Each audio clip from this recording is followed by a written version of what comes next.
D के amazing knowledge में हम आपका हार्दिक अभिनंदन करते हैं। आज हम आपको अकबर और बीरबल की मजेदार कहानी सुनाने जा रहे हैं। अगर यह कहानी आपको पसंद आए तो हमारे चैनल को सब्सक्राइब करें और वीडियो को लाइक करें। तो शुरू करते हैं। बीरबल बहुत नेक दिल इंसान थे। वो सदैव दान करते रहते थे और इतना ही नहीं, बादशाह से मिलने वाले इनाम को भी ज्यादातर गरीबों और दीन दुखियों में बांट देते थे। परंतु इसके बावजूद भी उनके पास धन की कोई कमी न थी। दान देने के साथ साथ बीरबल इस बात से भी चौकन्ने रहते थे कि कपटी व्यक्ति उन्हें अपनी दीनता दिखाकर ठग न ले। ऐसे ही बादशाह अकबर ने दरबारियों के साथ मिलकर एक योजना बनाई कि देखें कि सच्चे दीन दुखियों की पहचान बीरबल को हो पाती है या नहीं। बादशाह अकबर ने अपने एक सैनिक को वेश बदलवाकर दीनहीन अवस्था में बीरबल के पास भेजा कि अगर वो आर्थिक सहायता के रूप में बीरबल से कुछ ले आएगा तो अकबर की ओर से उसे इनाम मिलेगा।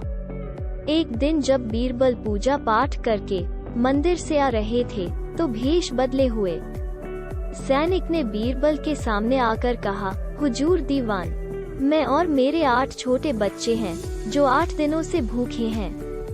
भगवान का कहना है कि भूखों को खाना खिलाना बहुत पुण्य का कार्य है। मुझे आशा है कि आप मुझे कुछ दान देकर अवश्य ही पुण्य कमाएंगे।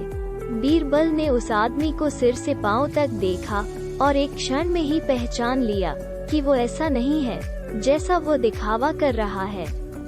बीरबल मन ही मन मुस्कुराए और बिना कुछ बोले ही उस रास्ते पर चल जहां से होकर एक नदी पार करनी पड़ती थी। वो व्यक्ति भी बीरबल के पीछे पीछे चलता रहा। बीरबल ने नदी पार करने के लिए जूती उतारकर हाथ में ले ली। उस व्यक्ति ने भी अपने पैर की फटी पुरानी जूती हाथ में लेने का प्रयास किया। बीरबल नदी पार कर कंकरीले मार्ग आते ही 2-4 कदम चलने के बाद ही जूती पहन लेता।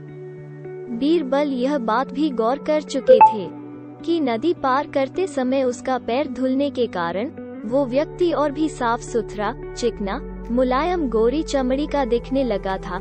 इसलिए वो मुलायम पैरों से कंकरीले मार्ग पर नहीं चल सकता था। दीवान जी, दीन अधीन की पुकार आपने सुनी नहीं? पीछे आ रहे व्यक्ति ने कहा। बीरबल बोले, जो मुझे पापी बनाए मैं उसकी पुकार कैसे सुन सकता हूँ? क्या कहा? क्या आप मेरी सहायता करके पापी बन जाएंगे?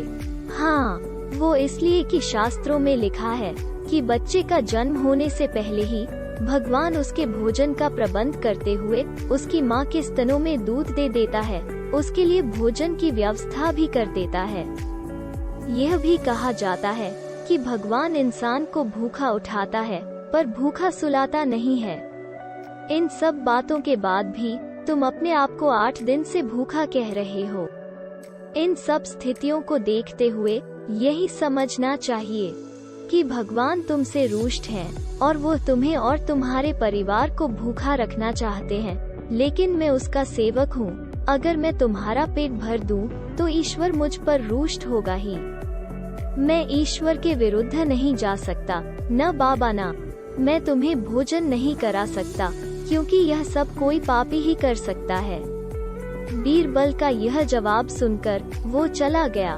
उसने इस बात की बादशाह अकबर और दरबारियों को सूचना दी। बादशाह अकबर अब यह समझ गए कि बीरबल ने उसकी चालाकी पकड़ ली है। अगले दिन बादशाह ने बीरबल से पूछा, बीरबल, तुम्हारे धर्म कर्म की बड़ी चर्चा है, पर तुमने कल एक भूखे को निराश ही लौटा दिया, क्यों? आलमपनाह, मैंने किसी भूखे को नहीं बल्कि एक ढोंगी को लौटा दिया था और मैं यह बात भी जान गया हूँ कि वो ढोंगी आपके कहने पर मुझे बेवकूफ बनाने आया था। अकबर ने कहा, बीरबल, तुमने कैसे जाना कि यह वाकई भूखा न होकर ढोंगी है?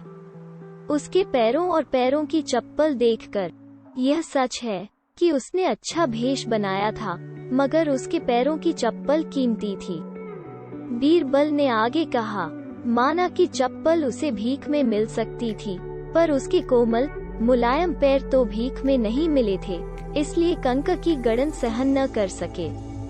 इतना कहकर बीरबल ने बताया कि किस प्रकार उसने उस मनुष्य की परीक्षा लेकर जान लिया कि उसे नंगे पैर चलने की भी आदत नहीं, वो दरिद्र नहीं बल्कि किसी अच्छे कुल का खाता कमाता पुरुष है। बादशाह अकबर बोले, क्यों ना हो, वो मेरा खास सैनिक है। फिर बहुत प्रसन्न होकर बोले, सचमुच बीरबल, माँ बदौलत तुमसे बहुत खुश हुए। तुम्हें धोखा देना आसान काम नहीं है। बादशाह के साथ साजिश में शामिल हुए सभी दरबारियों के चेहरे बुझ गए। ऐसी और कहानियों के लिए हमारे चैनल पर बने रहे और वीडियो को पूरा देखने के लिए धन्यवाद।